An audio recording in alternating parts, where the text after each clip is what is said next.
So page 48, we talked on Monday about interviews, right? And how to interview and what you do in an interview and what you should not do in an interview, okay? And page 48, I had you read, it says, make the most of your interview, the follow-up, okay? So saying, thank you so much for your time. I really enjoyed the interview. I hope to hear from you soon, right? That's a follow-up email or a follow-up note, okay? So you read the article, okay? So it's right there, and I am going to read it to you naturally for pronunciation, and so you can hear how it would be read quickly, naturally. Okay, so follow along, and then we will look at, I had you look at part B, the idioms, and we will look at those. Okay, so I'm going to read it naturally to you. Okay, it says, let's say you've just had an interview for an on-campus position or with a new company. Now what? Do you just keep checking your email, waiting by the phone, or searching the mail for a letter offering you the position or not? Is there anything more you can do to improve the odds of getting the position? Unfortunately, chances are that there were dozens, if not hundreds, of other applicants for the job or position to which you just applied. And many of the applicants brought the same kinds of skills, experience, and attitude that you did to the interview. So the real question is, how do you make yourself stand out from the crowd? The answer lies in the realization that the interview is not over when you walk out of the interviewer's office. You must follow up. Sending a thank you note after your meeting can help you make the most of your interview. A simple note or email thanking the company for considering you for the position or for the chance to meet some of the people involved is a great way to remind the interviewer that you are truly motivated and interested. It also shows that you have good manners. A thank you note is appropriate whether or not you felt the interview was successful. If it went well, a thank you note might persuade the interviewer to select you over other competing candidates.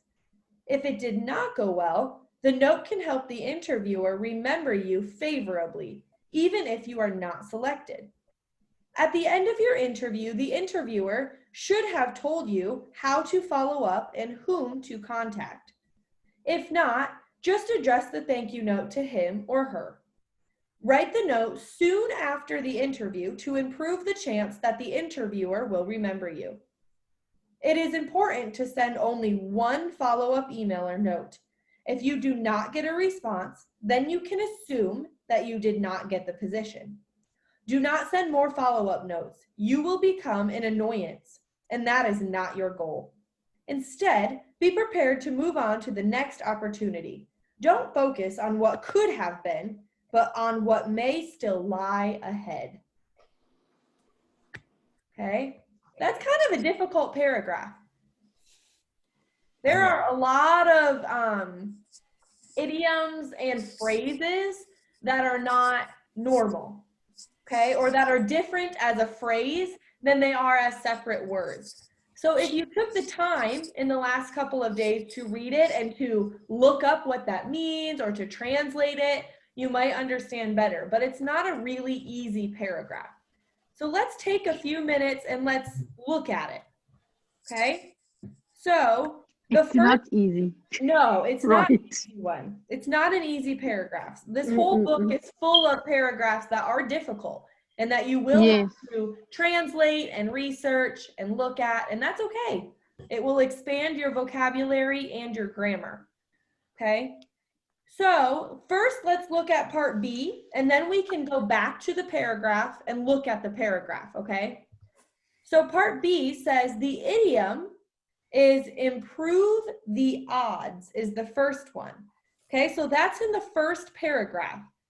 Okay, it says, let's just say you have just had an interview for an on-campus position or with a new company. On campus just means like on site. It would not be remote through your computer. You need to go to the campus, to the place. Okay, then it says, now what? Like, now what do you do? Do you just keep checking your email? Do you wait by the phone? Or do you search your mail, like your mailbox, for a letter offering you the position or not, right? Do you just wait? Do you just wait?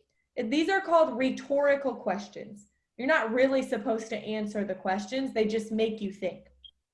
Okay, then it asks you, is there anything more you can do to improve the odds of getting the position? What does improve the odds mean? To improve the odds. Get more chance to be called. Yeah, to increase, it's D on part B, it's to increase the possibility. So to improve something, and if I said to you in English, if you said to me, Lydia, what do you think about me, whatever, what do you think about me running 100 miles tomorrow? And I might say, the odds are not very good, right? The odds are not very good that you can run 100 miles tomorrow. What am I saying if I say the odds are not good? You don't have chance to do it. Yeah. Yeah, your chance of succeeding is low. Okay, so the odds, we say when in English, it's a phrase. If I said, oh yeah, the odds are not very good that I can run 100 miles tomorrow, right? So if we are saying, is there anything you can do to improve the odds? It means to increase, right? Improve the chances, increase the possibility that you can get that position. That is what improve the odds means. So I could say, if I study for my test, I can improve the odds of me getting an A on my test. If I study, I will improve the odds. If I have a good resume, it will improve the odds of me getting the position. If I write a follow-up email, it will improve the odds of me getting this position. Okay, so you can use it in many different situations. If you do something that will increase the possibility of something else happening, you are improving the odds. If I run every morning, I will improve the odds of being healthy, of being more healthy. If I eat healthier, I will improve the odds of losing weight. Okay, if you do one thing, you will improve the odds. You will increase the possibility of something else. Okay, you can also ask, what are the odds that I can run 100 miles tomorrow? And I will say to you, not very good. You might say to me, okay, fine. What are the odds that I can run 1 mile tomorrow? And I will say, a lot better than the odds of you running 100 miles, right? If you only decide to run 1 mile, you will increase the possibility that you can achieve that than if you decide to run 100 miles, okay? But you can ask, like, what are the chances, what are the possibilities, or what are the odds of me succeeding in this, of me doing this thing? Does that make sense? Yes. Okay, so that's a phrase that we use. We can improve the odds by doing whatever. Okay?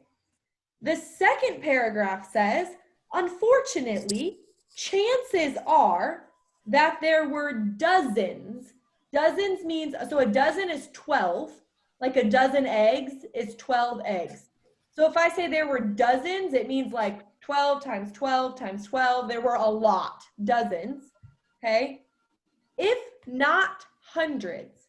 So if I say, oh, there were dozens, if not dozens, then hundreds. So that means if there weren't like 12 on 12 on 12, there were more, right? Dozens, if not hundreds, if not more, okay? So there were dozens, if not hundreds, if not more, of other applicants for the job position to which you just applied.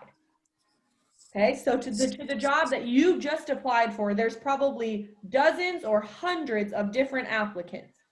And many of those applicants brought the same kinds of skills, experience, and attitude that you did to the interview.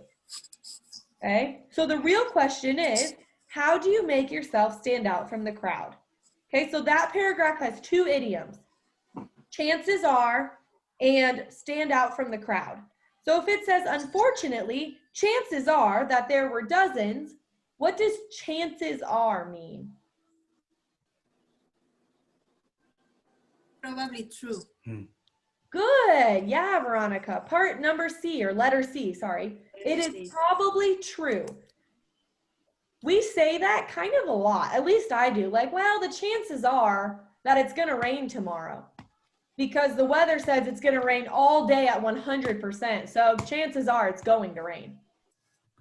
It's kind of like saying odds are. Odds are it's going to happen. Chances are it's going to rain. A chance is like if you take a chance on something, it's like you take a gamble, right? I'm going to take a chance and whatever, and do this thing in hopes that this will be the result. Okay? So if I say to you, chances are that we will have class on Monday, that means we probably will. The chances are good. Okay? Chances are, we say that. The gamble, right? The odds are, the chances are. Okay, so it says chances are that there were dozens, if not hundreds. So this interview is saying the odds are that there were many, many people that applied to the same position that you applied for. So then they say, so how do you stand out from the crowd if there were hundreds of people? What does stand out from the crowd mean? Be over the crowd, be over the people. Yeah, be over them. Vanessa, I can't hear you, but I see that you're talking. I think you're on mute. You're mute. Take advantage of. Yeah, so stand out from the crowd. Think about that. What is look at your options. Not take advantage of.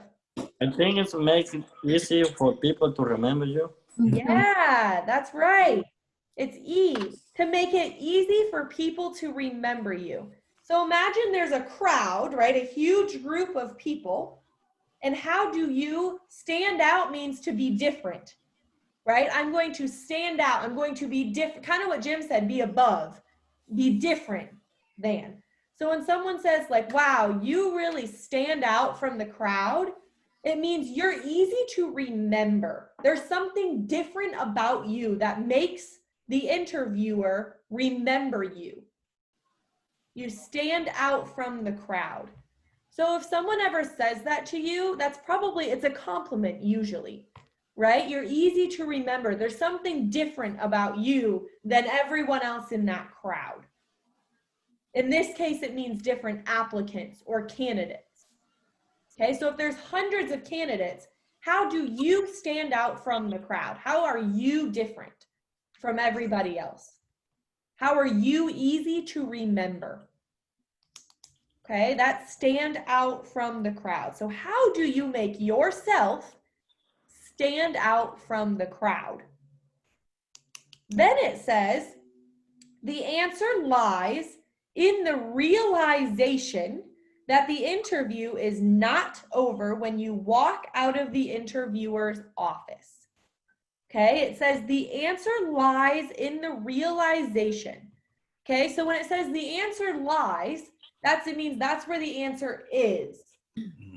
Okay, the answer lies. The answer is in the realization, in the truth. Okay, so the reality. So the answer to the question, how do you make yourself stand out?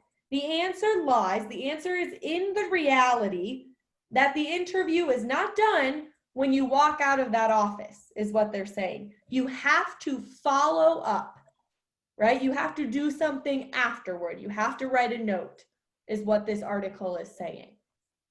Okay, that's kind of an abstract statement. The answer lies in the realization. So the answer is in the realization that the interview is not over when you walk out of the interviewer's office. You must follow up. Then it says, sending a thank you note after your meeting can help you make the most of your interview. What does that mean? Make the most of your interview. Make advantage of. Yeah, take advantage of. That's exactly right. Yep, take advantage of. Make the most of something. Right?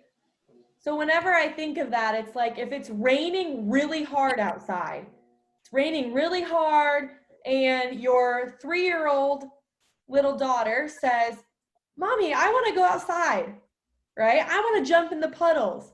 You're like, oh no, like that's a lot of work. Like you're going to get cold, you're going to get wet. And she's like, please. And you might say, you know what? We can make the most of today. Sure, you can go outside. You can play in the rain, right? Let's take advantage of it. We can make the most of it. So in this year, right, during 2020, you might say, oh my goodness, like I can't, well, for Jim and Veronica, I can't send my kids to school. What am I gonna do? I have to be in my house. And Veronica might say to Jim, let's make the most of this time. We get to spend time with our kids every day. They get to be home. I know it's difficult, but let's make the most of it, right? Let's take advantage of the situation is what that means. Make the most of it. So if you said, sending a thank you note after your meeting can help you make the most of your interview. That means take advantage of every possibility that you have to have a good interview. Sending a follow-up note is part of that, is what it is saying, okay? So then it continues and says a simple note or email saying thank you to the company for considering you for the position or for the chance to meet some of the people involved is a great way to remind the interviewer that you are motivated and interested.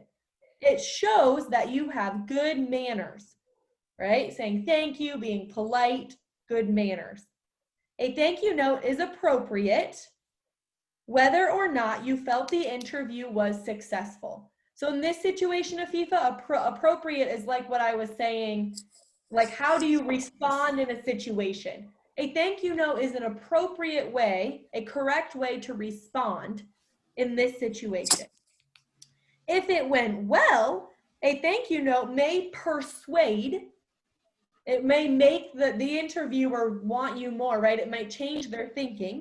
It may persuade the interviewer to select you over other candidates. Okay, so to select you instead of selecting another candidate. If it did not go well, okay, what does that mean? If it did not go well,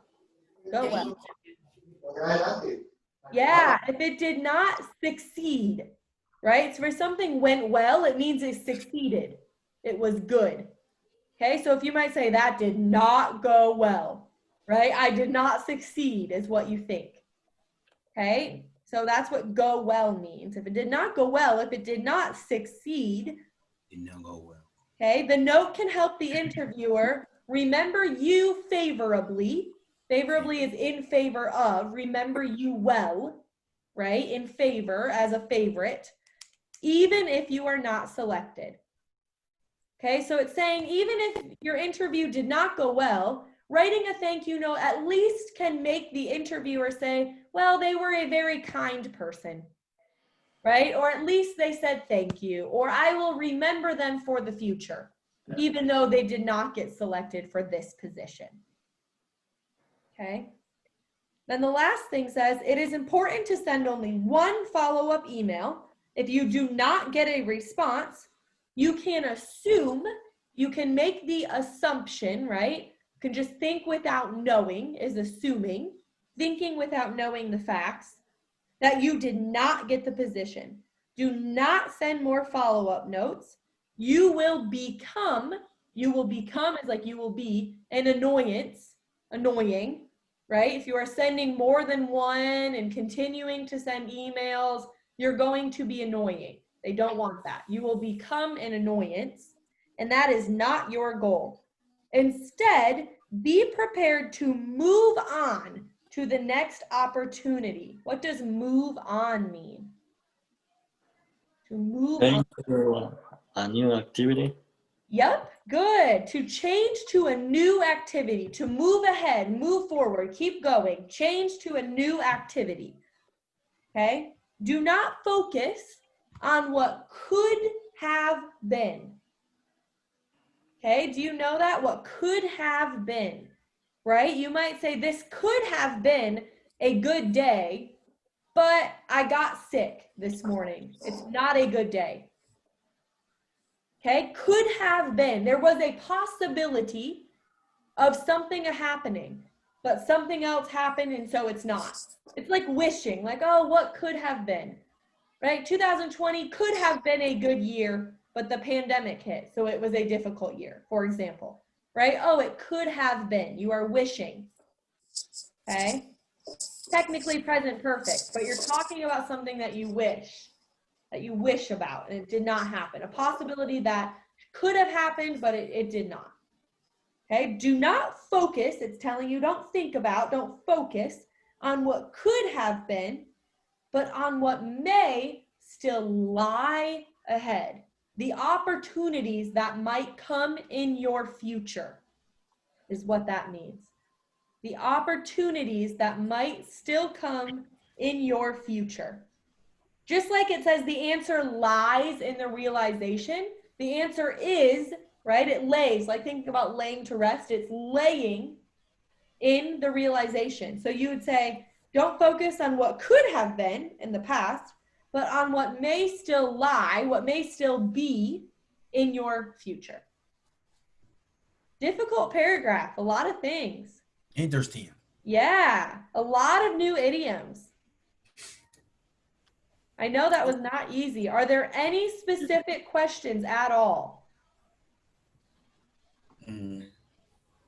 For now. Teacher, the word odds has a different meaning, right? Like strange or Opportunities. What no, word? but if it's different context, not right now. But Oh. I think that has a different meaning, right? What word? I'm sorry. Odd. Odd. Odd. Odd. Yes, it does. So Okay. it means a chance, like what are the odds? And it also means weird. Okay. Like I smell a really odd smell. What does that smell like? It's odd. It's weird. It's not normal. Yeah. Yeah. It Or was a like, little weird when I saw it. I say, oh. yeah, In this it's context. exactly. Two different meanings. So it means weird or abnormal, not normal. That's odd. That's weird. Strange, not normal. And it also means like the chances. What are the odds? What are the chances? Yes. And it also means like in math, you have odd numbers and even numbers. So Another. odd numbers are 1, 3, 5, 7, numbers that you cannot, that are like you cannot separate, Divided have between an two. even amount.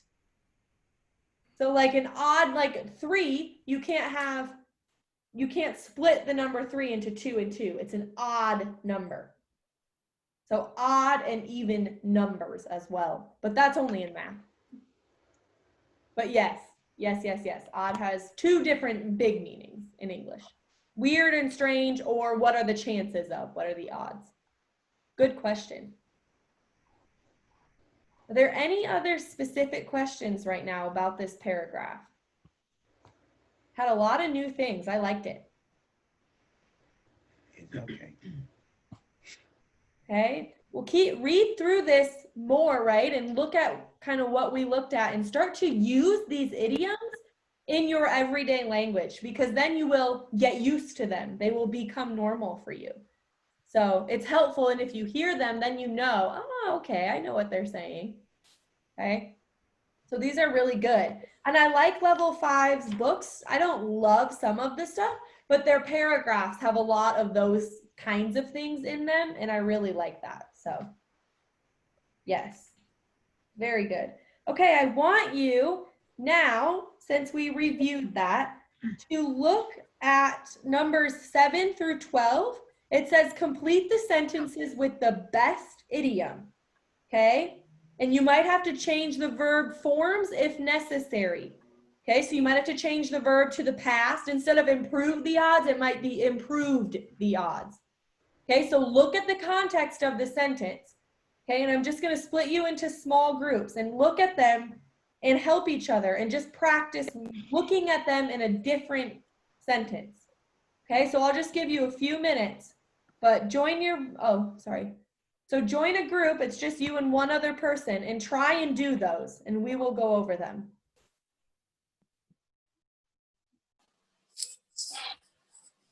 Okay, go ahead.